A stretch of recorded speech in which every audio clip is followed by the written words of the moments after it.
All right, let's jump right in. In the next few minutes, we're going to unlock one of the most useful bits of Japanese grammar out there, the secret to talking about what's happening right now. Ready? Let's do this. So, to get started, let's frame the problem we're about to solve with just one simple, direct question.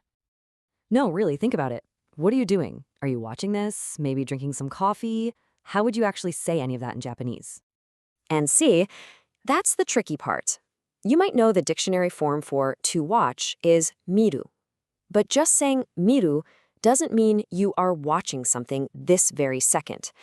There's this little gap between knowing the word and using it in real time. Today, we're going to close that gap. So what's the solution? Well, Japanese has this really fantastic and elegant form specifically for this situation. And here it is, the teiru form. This is basically the magic key. Its whole job is to tell someone that an action is currently in progress. You tack this onto a verb, and boom, you're signaling that something is happening right now. And let me tell you, this isn't some obscure grammar point you'll rarely use. This is the absolute heartbeat of everyday conversation. It's what turns a static verb from the dictionary into a living, breathing action. Okay, so how do we actually build this thing? It's surprisingly simple. Seriously, don't think of it as a complicated rule. Think of it more like a really easy two-step recipe.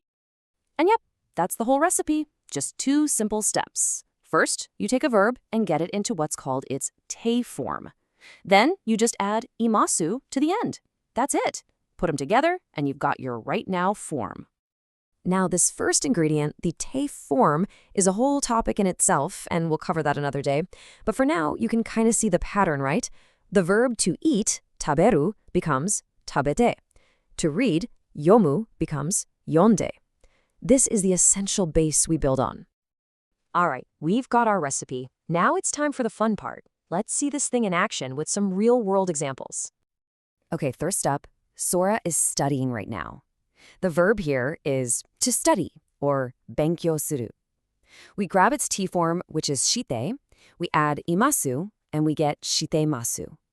This tells us that, at this moment, Sora is in the middle of studying.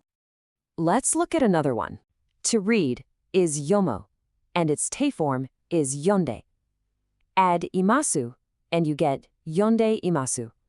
This means the action of reading is currently happening. Takeshi isn't finished with the book. He's right in the middle of it. And hey, look at this. This brings us right back to the question we started with. Nani o shite imasu ka? Notice our grammar pattern, shite imasu, right there. This is the completely natural way to ask, what are you doing in Japanese? Pretty cool, right? And this form isn't just for people's actions. It works perfectly for stuff like the weather. The verb for rain, to fall, is furu. Its te form is fute.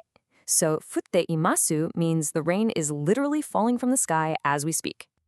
It also works perfectly fine with groups of people, not just one person. Here, the children are playing. The verb to play, asobu, becomes asonde imasu, which shows us their game is happening right now in the park. And let's wrap up the examples with one more. I am drinking coffee now. The verb to drink, nomu, becomes nonde imasu. See the pattern? It's simple, it's direct, and trust me, this pattern is absolutely everywhere in daily Japanese. Okay, so we've seen the problem, we've got the solution, we know the recipe, and we've walked through some great examples. Now, let's just quickly recap and get you ready to use this yourself. Let's boil it all down. What do you really need to remember? First, when you want to talk about what's happening right now, you need the teiru form.